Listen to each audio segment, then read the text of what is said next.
Allah. Alhamdulillah. Alhamdulillah, syukur kita kepada Allah Subhanahu wa taala dengan limpah kurnia taufik hidayahnya telah diperkenankan kita untuk sama-sama di dalam rumah Allah ini. Jangan kita lupa untuk kita berniat i'tikaf. Nawaitu sunnatul i'tikaf fi hadzal masjid lillahi taala. Sahaja aku berniat i'tikaf dalam masjid ini sunat kerana Allah Subhanahu wa taala. Ya tuan-tuan dan puan-puan rahimakumullah, kembali kita dalam pengajian kitab Sirah Salikin juzuknya keempat, di mana kita telah sampai di muka surat 62. Kita sedang membicarakan daripada perihal raja. Raja tu maknanya pengharapan, harap kepada rahmat Allah, pengampunan Allah, belas kasihan Allah. Supaya kalaulah seseorang yang telah berbuat salah, buat dosa, janganlah dia putus harapan. Allah tu Maha Pengampun, Maha Penyayang. Masih lagi ada peluang untuk dia rujuk kembali kepada Allah. Jangan sampai dia terus menerus dengan dosa kerana sudah putus harapan dari rahmat Allah. Jangan. Demikianlah pula kalau sekira seseorang itu orang yang terlalu takut kepada Allah sehingga dia tak berani nak mencari rezeki, tak berani nak keluar rumah kerana terlalu takut sampai nak mencari perkara yang wajib seperti nafkah pun tak terbuat, maka janganlah sampai demikian. Dia letaklah harapan pada rahmat dan pengampunan Allah. Kalau berlaku salah silapnya tak sengaja, Allah tu Maha Pengampun. Kalaulah sekiranya dia sengaja telah membuat perkara dosa tapi dia bertaubat sungguh-sungguh, Allah tu Maha Pengampun. Begitulah dia daripada perkataan raja atau harapan yang telah kita sebutkan dahulu. Maka malam ini Tuan Pengarah kita telah meletakkan garis panduan bagaimana raja itu patut dilakukan dan bagaimana tak dilakukan. Berkata Tuan Pengarah kita Syekh Abdul Samad Falambani rahimahullah ta'ala, wa nafa'anallahu bihi bikum fid dari amin. Fasal kedua mengenai penawar raja dan jalan yang melaluinya tercapai raja dan ghalib rajanya, iaitu jalan yang menjadikan seseorang bersifat raja dan yang lebih banyak mengharap daripada takut. Jadi bagaimanakah kita nak mengenali dan mendapatkan sifat raja ini? Dan siapakah dia yang mengikuti atau yang sepatutnya melalui jalan ini? Inilah Tuan Pengarah kita nak jelaskan. Berkata Al-Imam Ghazali rahimahullah ta'ala, "I'lam anna hadha dawa yahtaju ilaihi ahadu rajulaini." Ketahuilah bahawa penawar raja, iaitu sifat raja ini, diperlukan oleh setiap seorang daripada dua jenis orang. Jadi dua jenis orang ni memerlukan sifat raja. Pertama, seorang yang dikuasai rasa putus asa terhadap rahmat Allah Ta'ala, lalu dia meninggalkan ibadat. Jadi orang ini sudah putus asa. Dosa aku dah banyak sangat, tak mungkin Allah boleh ampunkan dosa aku. Sudahlah, alang-alang mandi biar basah, alang-alang berjawab biar sampai hitam. Jangan. Ini orang macam ini perlu kita berikan dia perangsang raja, iaitu meletakkan harapan kepada rahmat dan pengampunan Allah. Dan yang kedua, orang yang kedua ialah seorang yang dikuasai rasa takut kepada Allah Ta'ala, lalu ia keterlaluan asyik beribadat sehingga memudaratkan dirinya dan memudaratkan keluarganya, iaitu memudaratkan dirinya sendiri dengan beribadat sehari semalam sepanjang mana yang boleh, memudaratkan dirinya dan memudaratkan pula keluarganya kerana dia sentiasa sibuk berbuat ibadat tanpa mengambil tahu tentang anak isteri, tanpa menguruskan kehidupan keluarga, tanpa menunaikan hak yang wajib bagi keluarga, yang mana semua ini tidak diharuskan oleh syarak. Ini jenis orang yang kedua lah. Terlalu sangat takut sampai tak pedulikan hal rumah tangga, diri dia pun tak peduli, sembahyang terus siang malam. Kenapa kau ni? Takutlah, aku dosa dah banyak. Habis bagaimana kewajipan-kewajipan lain?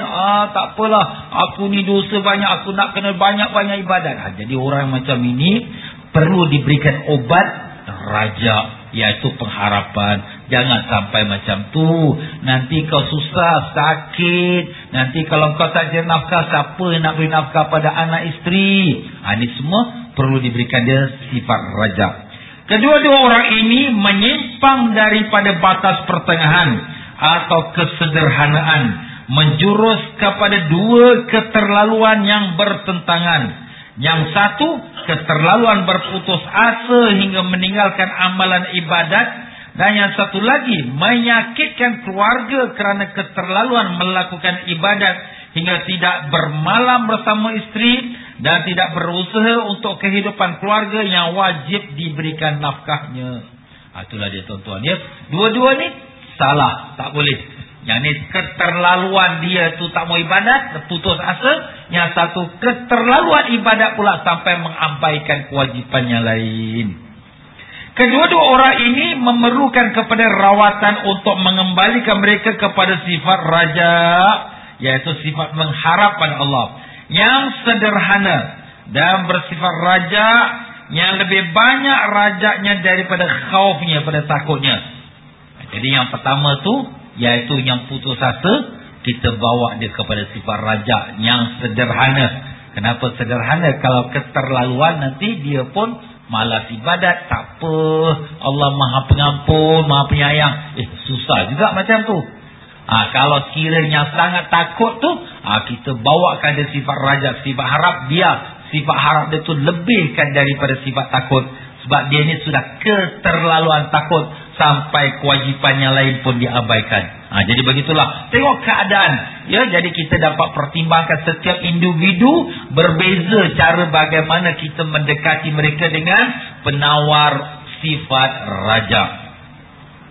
Mengekalkan perbuatan maksiat tanpa mahu bertaubat itu tidak berfaedah dengan penawarnya membawa kepada sifat raja.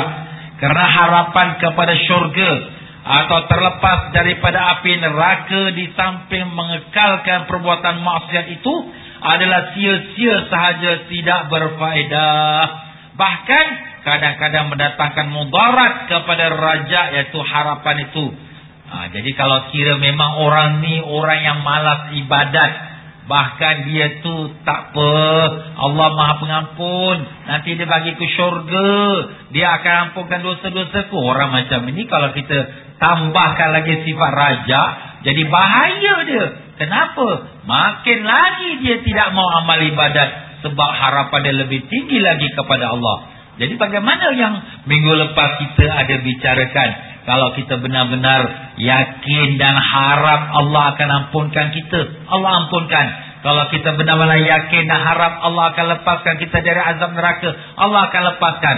Itu setelah kita melakukan amal dan taat juga. Bukan semata-mata harapan tanpa beramal. Setelah kita pun beramal, kita pun buat ibadat, ya, di saat umur kita yang terakhir dan tak ada lagi dah harapan untuk buat amal dan ibadat, maka dengan itu kita meletakkan sepenuh harapan kepada rahmat Allah. Allah akan ampunkan kesalahanku dan Allah akan tempatkan aku dalam syurga. Tak apa, itu di saat akhir umur kita memang kita disuruh niatkan demikian.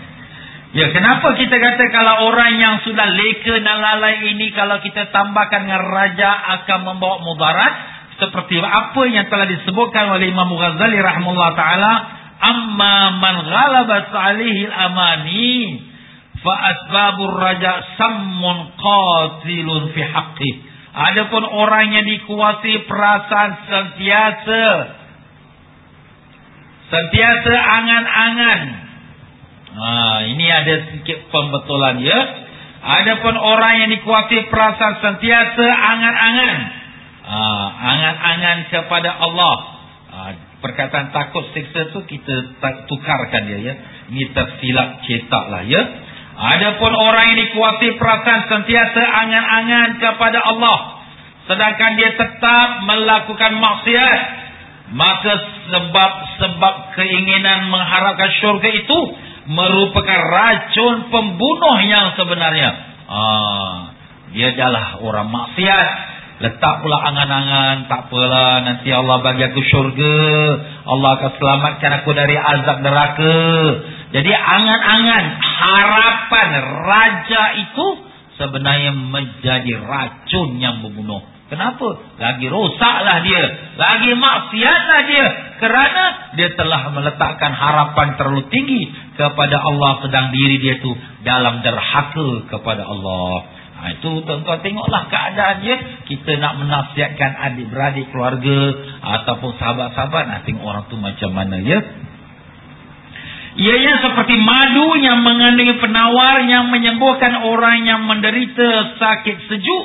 Tetapi jika diminum oleh orang yang menderita penyakit panas, saya akan membinasakannya. Jadi kalau obat ini untuk orang penyakit sejuk. Jadi kalau orang yang penyakit sejuk, mungkin obat ni panaslah sikit. Tetapi kita bagi pula orang yang sedang demam panas, makan pula bahan yang panas, meletuplah dia lagi, rosak pada diri dia. Itulah ibaratnya. Barang siapa yang dikuasai cita-cita untuk mendapatkan syurga, sedangkan dia terus kekal berketerlaluan melakukan maksiat serta tidak mau bertaubat, maka ia sesuai diobati dengan sesuatu yang boleh menimbulkan rasa ketakutan kepada siksaan Allah Ta'ala. Itu orang yang macam ini kita perlu ingatkan, jangan kau lupa pada perintah Allah. Dosa-dosa yang banyak tu perlu kau taubat. Kalau sekiranya kau tidak lakukan taubat, dengan keadaan demikian kau mati, ingat azab Allah tu sangat pedih. Jadi kita berikan peringatan sesuai dengan keadaan orang yang tersebut, yang leka dengan dosa dan maksiat. Kesimpulan daripada kata-kata Imam Ghazali rahimahullah ta'ala tersebut ialah raja dan khauf, harapan dan takut itu merupakan penawar penyakit di dalam hati yang sesuai dengan kedua-duanya.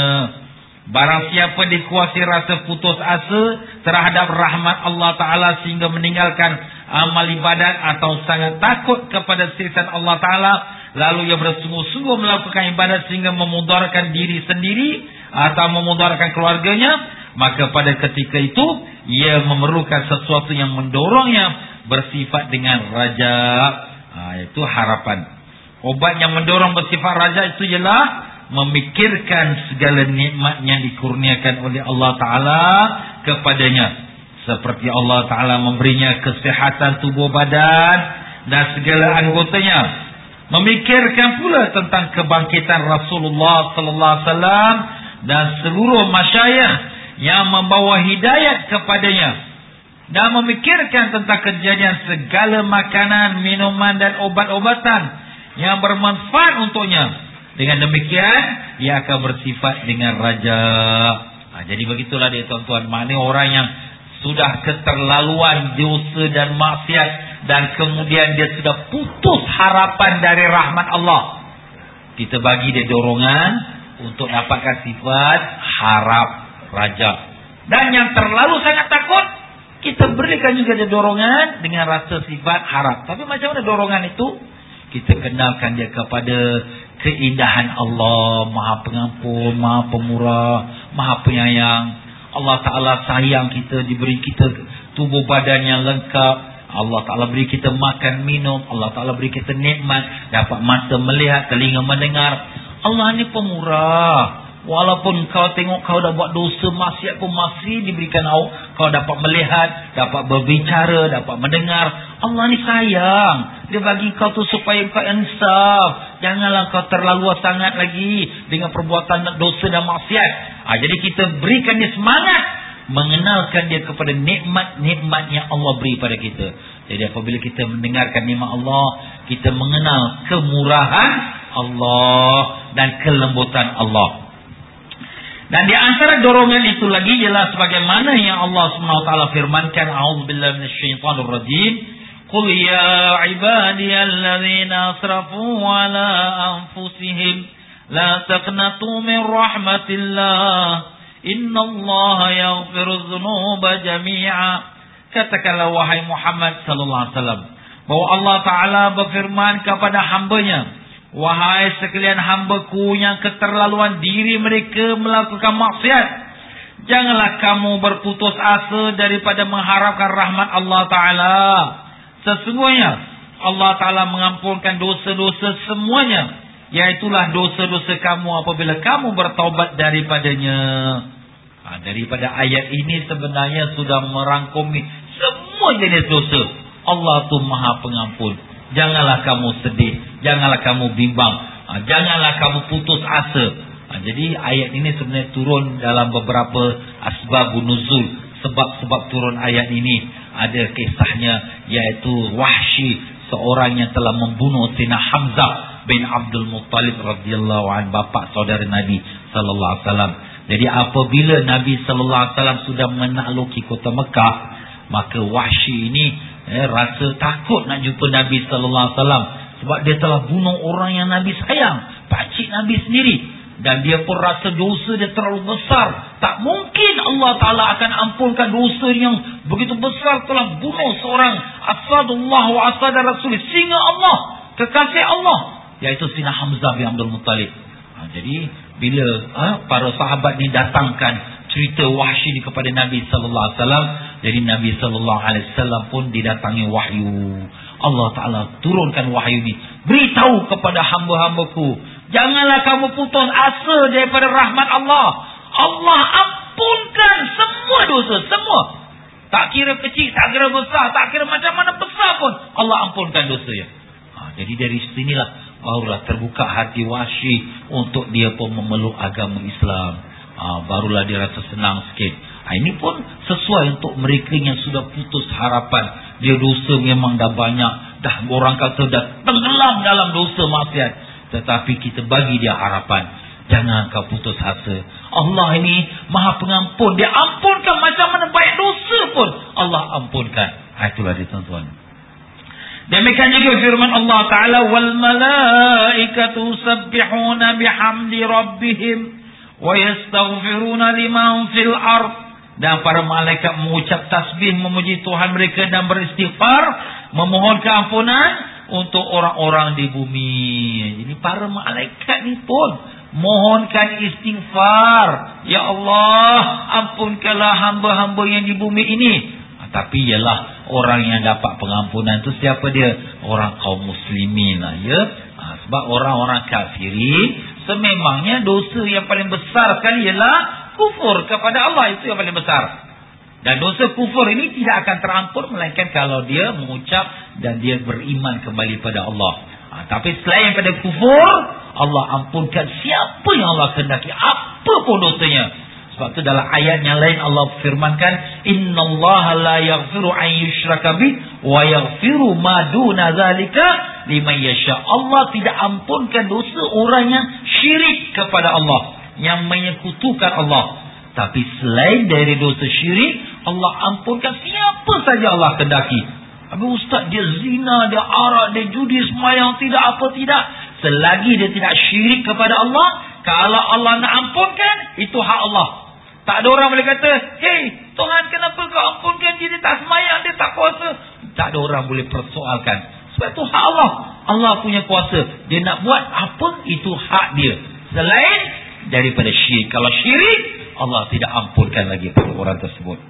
Dan di antara yang mendorong lagi untuk bersifat dengan raja lagi ialah sabda Nabi sallallahu alaihi wasallam, ummati marhumatun la azab 'alaiha fil akhirah ajjalallahu wa iqabaha fid dunya bil zalazil wal fitan fa idza kana yaumul qiyamah dafa ila kulli rajul min ummati rajulan min ahli kitab faqila hadza fida'uka minan nar. Umatku ialah umat yang diberi rahmat, tiada siksaan ke atasnya di akhirat. Allah Ta'ala menyiksanya di dunia berupa gempa bumi yang menyusahkan mereka dan fitnah-fitnah kekacauan yang menipanya. Apabila tiba hari kiamat, diberikan pada setiap seorang daripada umatku seorang lelaki kafir dari kalangan ahli kitab, serta dikatakan kepadanya, inilah tebusanmu daripada api neraka. Subhanallah. Jadi memang beruntung bertuahlah ya tuan-tuan, ni kita ni umat Rasulullah sallallahu alaihi wasallam memang bertuah. Sebab Nabi sallallahu alaihi wasallam dah sebut sini, ummati marhumah, umat aku ni penuh dirahmatkan oleh Allah. Kenapa Allah nak rahmatkan umat ini? Kerana umat ini ialah umat kekasih Allah, Sayyidina Muhammad Rasulullah sallallahu alaihi wasallam. Kalau tidak kerana kelebihan dan kemuliaan dan keagungannya Nabi sallallahu alaihi wasallam di sisi Allah, sama saja kita dengan umat-umat Nabi dahulu. Tapi tidak, Kerana kita ni adalah umat pada kekasih Allah yang sangat mulia, yang sangat dikasihi Allah. Sebab tu ada keistimewaannya. Allah sudah rahmatkan kita umat Islam ini. Tapi ustaz macam mana? Allah rahmatkan kita. Tengoklah negeri Islam perang tak habis-habis. Asyik bergaduh saja. Dia sama dia pun bergaduh. Lagi pula tentera lain pula masuk negeri dia pula. Kita tengok sekarang dunia hari ini. Negeri Islam dalam kekecohan, peperangan, pertumpahan darah tak habis-habis. Kalau negeri-negeri sebelah, orang kata negeri orang kafir tu, dengan senang, lenang, tak ada apa peperangan. Yang orang Islam ni tak habis-habis dengan masalah. Kemudian pula dengan gempa bumi pula. Tapi baru ni gempa bumi di negeri Haiti pula lah ya. Tapi dulunya dengan gempa bumi Indonesia lah, dekat Afghanistan lah, dekat Pakistan lah, dan demikianlah macam-macam balak malapetaka. Kenapa? Sebenarnya dah disebut di sini. Allah Subhanahu Wa Taala jadikan susahnya umat Islam di dunia supaya tak ada lagi susah ke akhirat. Jadi kalaulah ada apa-apa dosa semua sudah dicucikan dan dibasuhkan di dunia, besok akhirat dah tak ada lagi lah yang nak dibasuh. Kan bagus. Kalau ke akhirat nak kena basuh tuan-tuan, satu hari dalam neraka sama macam 1000 tahun dalam dunia. Sedangkan umur kita 100 tahun pun tak ada. Jadi ini pun satu nikmat. Pada hakikatnya cuma zahirnya saja. Orang Islam teruk. Sana sini orang kata orang Islam, sana sini orang tengok orang Islam dalam peperangan, pergaduhan. Tapi itulah hikmah Allah Ta'ala ya. Dan di hari akhirat nanti Allah Ta'ala akan jadikan setiap orang-orang Islam itu ada penebusnya. Penebus ini mana pengganti dia lah. Dia ambil satu orang kafir yang ahlul kitab, kepada orang Islam ni dikatakan, hai Muhammad, hai Qasim, hai Ali, ini orang kafir ni menjadi penebus kau dari neraka. Mana orang kafir ni tentu masuk neraka, maka orang Islam tu dilepaskan. Mana Allah gantikan setiap orang Islam digantikan dengan orang memang kafirin yang untuk menjadikan tempat dalam neraka. Jadi orang Islam tu dijadikan pelepas atau dilepaskan. Jadi itu satu kelebihan. Walaupun bukanlah makna kita nak orang kafir itu masuk, tapi dah kehendak Allah demikian. Melainkan kalau orang kafir itu pun memeluk agama Islam, waktu kita pun doa jugalah ya. Doa macam mana Nabi itu kesian. Sebenarnya Nabi ni subhanallah, dia bukan suka kepada Allah Ta'ala siksakan orang kafir ke azab, tidak.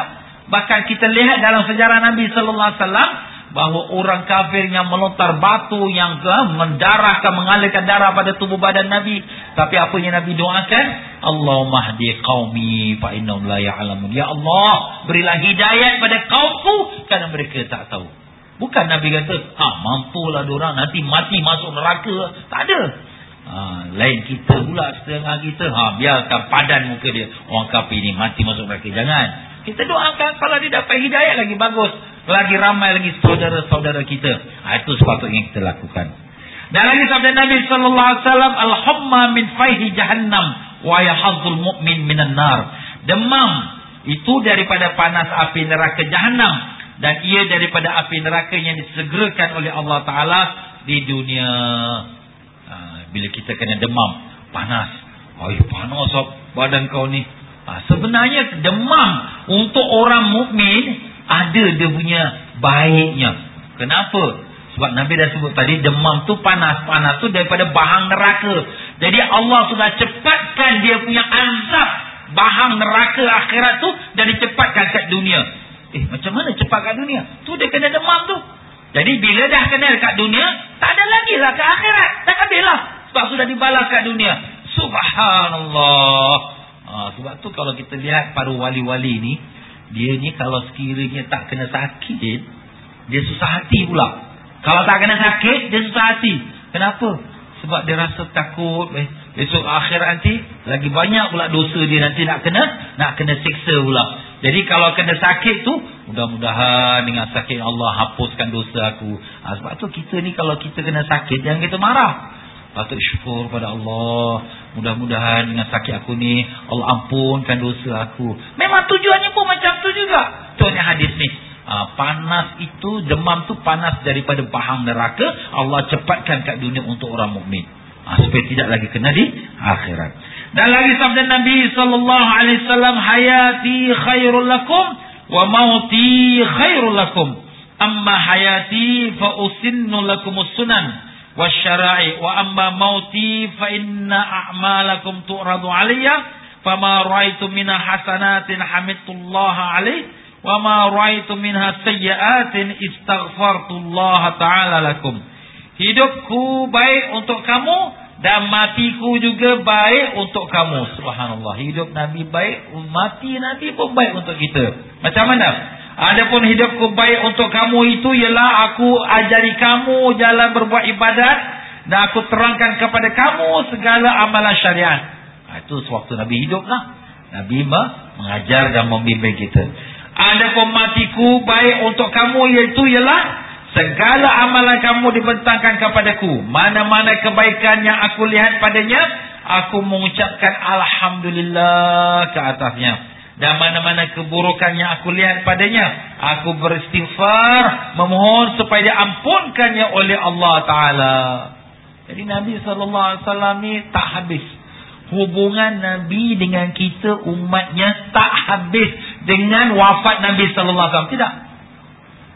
Ada orang kata Nabi Muhammad dah mati, dah habis. Sudahlah, apa lagi kau ni asyik sibuk-sibuk dengan Nabi Muhammad dan Muhammad sallallahu alaihi wasallam ni. Tapi kita lihat di sini, Nabi sallallahu alaihi wasallam hubungan dia dengan kita tak habis dengan kewafatan Nabi. Sebab dalam ayat-ayat Quran Allah Taala menyebutkan Nabi itu daripada kita dan kita pada Nabi. Laqad ja'akum rasulun min anfusikum. Telah datang Nabi daripada kalangan kamu. Kita ni tuan-tuan. Jadi kita dengan Nabi ni ada hubungan. Seperti kulit dengan daging. Tak boleh berpisah. Jadi begitulah Nabi sallallahu alaihi wasallam pun. Walaupun dah wafat pun masih ada hubungan dengan umatnya. Macam mana? Amalan umat tu dibawa depan Nabi. Kat mana tu Ustaz? Dalam alam barzakh Nabi. Dibawa, ditunjukkan. Isi pola buat macam ni, isi pola buat macam ni. Bila Nabi tengok yang baik-baik, amalan umat dia, sembahyang, yang puasa, yang belajar agama, yang berzikir, Alhamdulillah, Nabi syukur pada Allah. Yang mana pula yang buat dosa, yang maksiat, Nabi minta ampun, ya Allah, ampunkanlah si pula, ampunkanlah si pulan. Nabi mohonkan pengampunan. Subhanallah. Sayangnya Nabi kepada kita, tuan-tuan dan puan-puan ya. Sebab itulah kita sekarang ni kena banyak-banyak berselawat atas Nabi kita sallallahu alaihi wasallam. Banyakkan selawat. Dan lagi sabda Nabi sallallahu alaihi wasallam, "Idza aznaba al-'abdu dzamban fastaghfarallah, yaqulullah ta'ala lil malaika unzuru ila 'abdi aznaba dzamban fa'alima anna lahu rabban yaghfiru dzunub wa ya'khudhu bidzamb au ushidukum anni qad ghafartu lahu." Apabila seorang hamba melakukan suatu dosa dan beristighfar meminta ampun kepada Allah Ta'ala, nescaya Allah Ta'ala berfirman kepada malaikatnya, lihatlah hambaku yang telah berbuat dosa dan mengetahui bahawa ia mempunyai Tuhan yang mengampuni segala dosa apabila ia bertaubat. Jadilah kamu wahai sekalian malaikat sebagai saksi bahawa aku telah ampunkan dosanya. Subhanallah tuan-tuan ya. Jadi makna di sini Allah Ta'ala tu suka bila kita astagfirullahalazim, bila kita dah buat salah astagfirullah. Kenapa pula Allah Ta'ala suka? Sebab Allah suka hamba ni beristighfar kerana hamba ni tahu tak ada Tuhan yang mengampunkan dosa melainkan Allah. Maka sebab itulah Allah pun ampunkan dosa hamba yang tersebut. Jadi bukanlah makna dengan kata-kata ini boleh, tak apa, kita buat dosa, kita istighfar, kita buat dosa. Bukan. Tapi maksud di sini ialah kita memang istighfar sebenarnya dan kita bertobat minta ampun pada Allah yang sebenarnya. Andai kata kalau memang terjatuh lagi dalam dosa, terbuat lagi dosa, Ustaz dia buat, dia sengaja. Tak ada siapa yang buat dosa tak sengaja tuan-tuan. Melainkan kalau dia tertidur, dia mengigau, dia jalan, dia merompak. Mana ada orang buat mengigau, merompak. Semua orang buat dosa sengaja. Kenapa? Sebab dia lemah iman. Dia tahu dah perkara ini berdosa, perbuatan dosa. Tapi kerana imannya sudah dikuasai oleh nafsunya, sudah dikuasai oleh syaitannya, maka dia pun terbuat juga perbuatan dosa tu. Tapi selepas tu dia menyesal pula, astagfirullahalazim, Kau ingat Tuhan boleh ampunkan kau dosa kau? Dah berapa kali kau minta ampun? Tak apa. Buatlah istighfar tu sebanyak mana yang mungkin. Jangan kita putus asa di rahmat Allah. Ini tuan-tuan dan puan-puan ya. Jangan kita putus asa. Walaupun memang sudah berulang-ulang kali, tapi jangan putus asa. Tapi jangan dijadikan sebab untuk kita sengaja nak buat perkara yang berdosa tu, walaupun tanpa ada perkara-perkara yang mengganggu nafsu kita. Umpamanya, kita dah tahulah zina ini haram, dah tahu arak ni haram, judi ni haram, tapi sengaja kita buat. Tak apa, Tuhan Maha Pengampun, tak apa, Allah Ta'ala sangat pemaaf. Itu tidak boleh. Sebenarnya memang kita usaha nak menjauhkan diri, tetapi keadaan nafsu dan syaitan yang menguasai kita menyebabkan kita kalah dan jatuh lagi dalam masalah. Itulah dia yang dimaksudkan kita istighfar yang diampunkan Allah. Dan lagi firman Allah Ta'ala dalam hadis kursi, "Lau aznabal abdu hatta yablugha dhunubuhu anana as-sama' ghafartuha lahu mastaghfarani wa rajani." Andainya seorang hamba itu melakukan dosa sehingga dosa itu tiba ke awan langit sekalipun, dan aku ampunkannya selagi dia beristighfar memohon ampun kepadaku, dan selagi dia meletakkan harapan kepadaku. Subhanallah. Ini menunjukkan begitu luas rahmat Allah Ta'ala. Jadi sebab itulah di sini kita jangan putus harap daripada rahmat dan pengampunan Allah. Allah akan ampunkan. Walau sebanyak mana, walau setinggi langit sekalipun, Allah akan ampunkan. Macam kita dah sebut ayat tadi, Allah ampunkan semua dosa kalaulah kita minta ampun kepada Allah. Dan lagi firman Allah Ta'ala dalam hadis kursi, "Lau laqiyani abdun bi qurabil ardi zunuban laqituhu bi qurabil ardi maghfirah." Andai seorang hambaku menemuiku dengan membawa dosa yang memenuhi bumi, nanti aku temui dia dengan keampunan yang memenuhi bumi. Sebanyak mana dosa yang dia bawa, sebanyak itu pula pengampunanku yang aku hadapkan kepadanya. Subhanallah. Tapi dengan syarat dia tidak berlaku syirik kepada Allah, tidak kufur kepada Allah. Cuma di sini kadang-kala kita jangan orang kata terlepas atau tertipu daripada tipu daya nafsu dan syaitan. Kenapa? Kau dah dengar hadis ni, banyak mana dosa kau pun tak apa. Nanti kalau sekira besok akhirat kau jumpa pada Allah, kau masih orang Islam, kau masih orang mukmin. InsyaAllah Allah ampunkan kau. Jadi buatlah sekendak hati kau, jangan susah hati. Ini kita jaga tuan-tuan. Kenapa? Mukmin ini di akhir umur kita belum tahu lagi. Memanglah kita sekarang ni orang Islam, alhamdulillah. Tetapi di akhir umur kita itulah jadi penentu antara kita mati Islam atau mati bukan Islam. Sebab syaitan ni dia tak akan lepaskan kita. Macam mana saya dah sebutkan, syaitan ni dia akan mengumpulkan bala tenteranya pada dua masa yang sangat penting. Pertama, pada waktu orang kafir nak memeluk agama Islam. Dia akan goda orang ni, panggil semua bala tentera dia. Mari orang yang masuk Islam, ganggu dia. Islam ni agama teroris, Islam ni agama pembunuh, jangan masuk. Kalau orang tu masuk juga, apabila nanti orang Islam ni nak meninggal, siapa-siapa lah orang Islam nak meninggal, dia panggil lagi bala tentera dia. Apa dia buat? Dia goda orang ni supaya jangan mati dalam Islam. Nanti adalah syaitan datang menyerupai muka ayah dia, datang menyerupai muka ibunya. Hai anakku, agama Kristian yang benar, matilah dalam Kristian. Hai anakku, agama Yahudi lah benar, matilah dalam Yahudi. Itulah syaitan akan datang menyerupai ibu dan ayah kita. Gambarkan kalau sekira waktu dia hidup dia tak ingat kepada Allah, apakah boleh dia mati senang-senang dengan dalam Islam? Belum tahu tuan-tuan. Cuma kita tak boleh nak tuduh, dia ni mati kafir, tak boleh.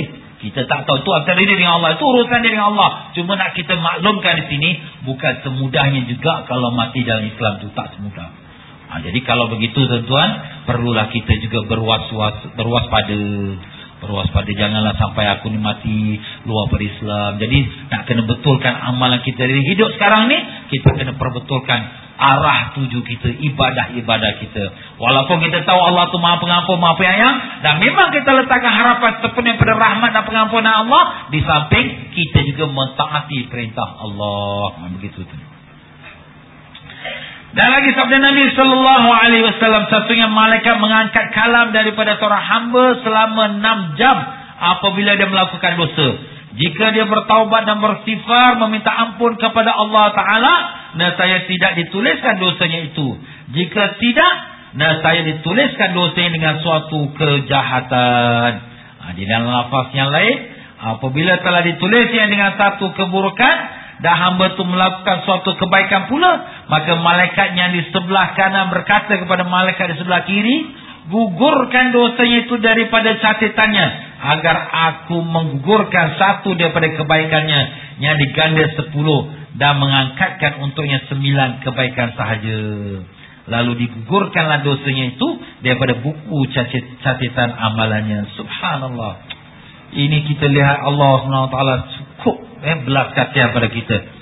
Kalau kita buat dosa, buat yang salah, malaikat yang tukang tulis dosa ni, dia tunggu sampai kita nak beristighfar minta ampun. Berapa lama dia tunggu? 6 jam dia tunggu. Kalau sekiranya 6 jam dia tunggu, tuan-tuan dan puan-puan, kita ni Allah Ta'ala jadikan 5 waktu semayang, dan antara 6 jam tu dah masuk waktu semayang. Kita pun astaghfirullahalazim, dah habis dah. Dosa yang kita buat tu dah diampunkan. Jadi tak ditulis lagi dan terus pun dah dihapuskan. Tetapi kalau sekiranya lepas 6 jam pun dia tak semayang, lepas 6 jam pun dia tak istighfar, tak minta ampun pada Allah, memang dia tak semayang, Ustaz. Sebab itulah dia punya istighfar pun tak ada, taubat pun tak ada. Kalau macam tu, maka bila telah dituliskan dosa yang dia buat, satu jahat, satu dosa, maka apabila dia buat satu kebaikan pula, misal kata dia bersedekah, ataupun dia bercakap baik pada seorang, Assalamualaikum. Assalamualaikum pun pahala, tuan-tuan. Memberi salam pahala. Waalaikumsalam, jawab salam, pahala lagi. Jadi apabila kita membuat satu kebaikan, diberikan 10 pahalanya. Maka malaikat yang tulis pahala kita sebelah kanan ni berkata pada malaikat yang tulis ke dosa kita sebelah kiri, dia ni dah buat baik dah. Dosa yang dia buat tu kau cucikan dia dengan satu kebaikan dia. Nah, sekarang tuan-tuan, dia buat satu kebaikan tapi dapat 10 kali ganda. Jadi 10 tu ambil satu saja untuk cuci yang dosa dia. Jadi tinggal lagi 9 lagi yang masih tinggal kebaikan si hamba itu. Subhanallah. Begitulah punya mudah Allah Ta'ala beri kepada hamba untuk dapat pahala. Tapi itu pun banyak juga lagi orang yang masuk neraka. Kenapa? Ya, itulah dia, tuan-tuan dan puan-puan, ya. Kerana keadaannya lalai, leka, nak minta ampun pun tak sempat. Mudah-mudahan Allah jauhkan kita daripada sifat kelalaian itu. Amin. Dan lagi daripada Anas radhiyallahu berkata, Nabi sallallahu alaihi wasallam bersabda, apabila seseorang hamba Allah tu melakukan satu dosa, nescaya ditulis dosa itu. Seorang Arab dusun, seorang Arab Arabi, orang kampung lah, ya, Badui, bertanya, jika dia bertaubat? Nabi sallallahu alaihi wasallam jawab, jika dia bertaubat, nescaya hapuskan dosa itu. Orang Arab tu bertanya lagi, jika dia kembali melakukan dosa, bagaimana pula? Nabi sallallahu alaihi wasallam bersabda, menjawab, jika dia kembali melakukan dosa itu, nescaya dituliskan dosanya. Orang Arab Badui itu tanya lagi, jika dia bertaubat daripada dosanya, bagaimana pula? Nabi sallallahu alaihi wasallam bersabda, menjawab, jika dia bertaubat pada dosanya, nescaya dia hapuskannya daripada buku catatannya. Orang Arab itu tanya lagi, sehingga bila keadaan ini? Nabi sallallahu alaihi wasallam menjawab, sehingga dia beristighfar, meminta ampun dan bertaubat pada Allah Ta'ala. Sesungguhnya Allah Ta'ala tidak jemu mengampuni dosa hamba-hambanya yang bertaubat selama hamba itu tidak jemu beristighfar, meminta ampun kepada Allah. Tengok tuan-tuan dan puan-puan, subhanallah, ya. Dah dia buat dosa, dia bertaubat, Allah ampunkan. Buat dosa, dia bertaubat, Allah ampunkan. Seterus-terusnya.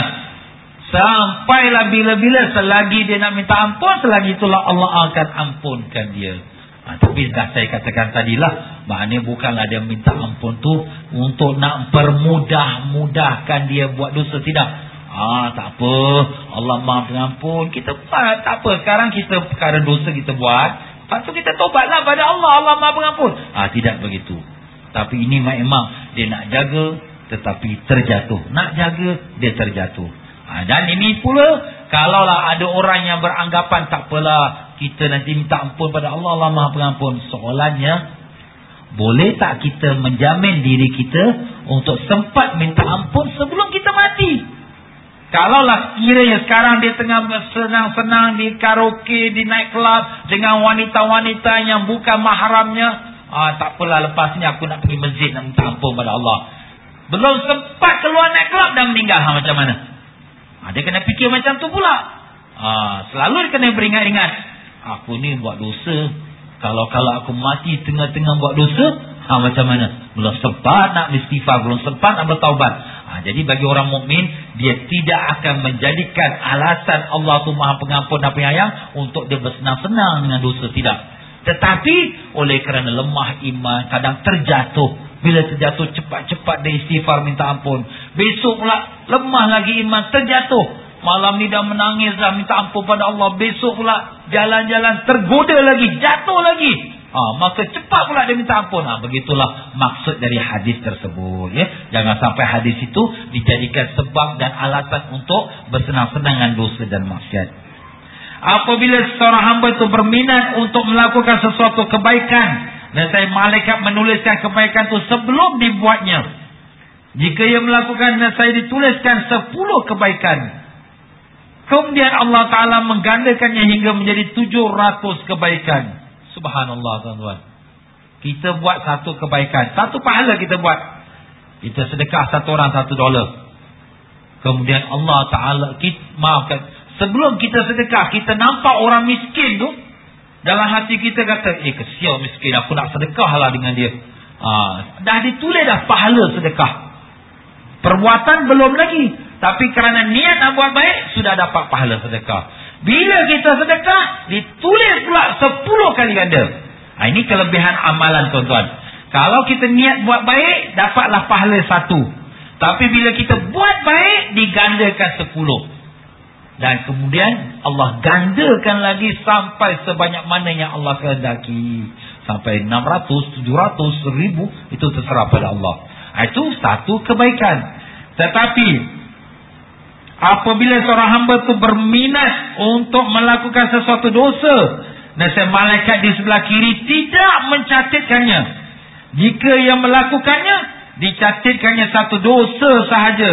Dan di belakang dosa itu dituliskan, diharapkan akan keampunan Allah Azza wa Jalla terhadap dosa itu. Subhanallah. Maknanya kalau dia niat nak buat jahat, belum tulis dosa. Bila dia buat dosa tu, baru tulis 1 dosa. Kalau tadi pahala, tulis 10. Yang ini dosa, tulis 1. 1 dosa, 1 perbuatan jahat, 1 dosa. 2 perbuatan jahat, 2 dosa. Tapi bila malaikat tu tulis, malaikat tu tulis kat belakang dosa tu, mudah-mudahan dia mendapat rahmat pengampunan Allah. Subhanallah. Begitulah pemurahnya Allah kepada kita, tuan-tuan. Sebenarnya bila kita baca hadis-hadis seperti ini, dia bukan membawa kita lebih semangat untuk buat dosa. Tidak, sebenarnya tidak. Tapi dia lebih semangat membawa kita rasa malu kepada Allah. Allah Ta'ala ni begitu baiknya, aku macam ini punya lembut dengan begitu pemurah. Kenapalah aku buat dosa pada Allah? Malunya aku. Sepatutnya macam tu. Itu kalau orang beriman. Tapi kalau orang fasik, orang ahli maksiat, kita tak kisahlah kalau itu kita buat dosa banyak mana pun Tuhan ampunkan. Itu kalau orang yang fasik. Tapi kena beringat-ingat, apakah dia sempat bertaubat kepada Allah? Itulah persoalannya. Dan seorang lelaki telah menemui Rasulullah sallallahu alaihi wasallam dan berkata, wallahu a'lam. Masya-Allah tuan-tuan ya. Malam ini banyak kita mempelajari hadis-hadis yang membuat kita petunjuk tentang sifat kemurahan dan pengampunan Allah SWT. Mudah-mudahan dengan rahmat dan belas kasihan Allah SWT diampunkan sekalian dosa-dosa kita yang dahulu, yang sekarang dan yang akan datang. Dan semoga Allah SWT menerima sekalian amalan-amalan kita. Amin, amin ya rabbal alamin.